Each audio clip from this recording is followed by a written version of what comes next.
बांग्लादेश में एक वहाँ के युवा लीडर हैं, उनके द्वारा वक्तव्य दिया गया कि ये जो हमारा यानी भारत का जो पूर्वोत्तर राज्य है, जिसको सेवन सिस्टर कहा जाता है, कि वह सेवन सिस्टर के तरफ जो इंडिया जो है पॉलिसी लागू करता है, ये सभी पॉलिसी लागू करना या मुख्य रूप से उसके मुख्य धारा पर जो कार्य किया जाता है उसको रोकने का मुख्य रूप से हम कार्य कर सकते हैं।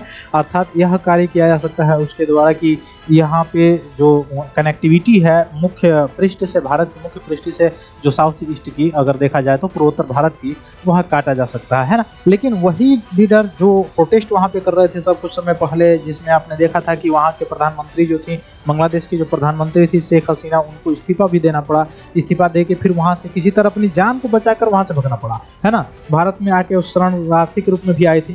उसके बाद से देखा गया कि ये जो युवा लीडर्स है, जो स्टूडेंट लीडर्स थे, अभी उसमें से कुछ ऐसे लीडर्स है जिसका डेथ हो गया, जो मुख्य रूप से वहाँ पे लीड कर रहा था आंदोलन को, है ना। तो ये क्यों हो गया, इसकी कई कारण बताए जा रहे हैं। इसके कई मतलब कयास लगाया जा रहा है। ऐसा लगाया जा रहा है कयास कि राजनीतिक कुछ कारण हो सकते हैं। कुछ ऐसे कयास लगाया जा रहा है कि यह जो आंदोलनकारियों को लिए, जो जैसे पिछले क्लास में मैंने बताया था कि जो सारी चीज़ें वहाँ के जो कंट्री का, जो वहाँ के जो सिस्टम है जो दे रही है, उससे रिलेटेड जो है कुछ और भी चीज़ें हैं जो निकल के सामने आ रही है ना। तो यही व्यक्ति है, ये लीडर जो है वहाँ का, जिसका नाम है शरीफ उस्मान बिन हादी, है ना। 32 वर्ष का उम्र है, बांग्लादेशी है। और मुख्य रूप से इसकी प्रोफाइल क्या है वो मैंने बता ही दिया कि क्या मुख्य रूप से कार्य था। इसका आकांक्षा था कि जो आगामी जो राष्ट्रीय चुनाव होगा उसमें ढाका 8 निर्वाचन क्षेत्र है, वहां से स्वतंत्र उम्मीदवार के रूप में वहां से चुनाव लड़ेगा। लेकिन उससे बीच में खबर आती है कि इसकी क्या हो गई है, डेथ हो गई है, ठीक ना। 12 दिसंबर के आसपास हो गया है।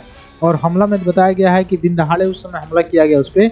इसी के द्वारा मतलब वक्तव्य दिया जाता है कि भारत जो है, जो चिकन नेक कॉरिडोर है, उसके माध्यम से जो भारत का जो ईस्ट यानी पूर्वोत्तर, जो भारत पूर्वोत्तर राज्य है, उनका जो जुड़ाव है, उस पर यह मुख्य रूप से वक्तव्य निकल के आता है, बार बार बीच में आता है। हालांकि अभी तक जो है वहाँ पे देखा जाए बांग्लादेश में अभी तक चुनाव नहीं हुआ है, अंतरिम सरकार ही चल रही है। वहाँ पे अंतरिम सरकार क्या होती है आपने देखा होगा कि चुनाव अभी नहीं हुए हैं वहाँ पे, है ना, चुनाव होने वाला है। तो वहाँ पे पहले जो थी शेख हसीना, वहाँ पे प्राइम मिनिस्टर थी। अब जो है वहाँ पे दूसरा कोई जो है प्राइम मिनिस्टर है अंतिम सरकार के रूप में, ठीक है। तो फिर मिलते हैं हम लोग अपनी अगली क्लास में। तब तक के लिए बहुत बहुत धन्यवाद दोस्तों। जय हिंद।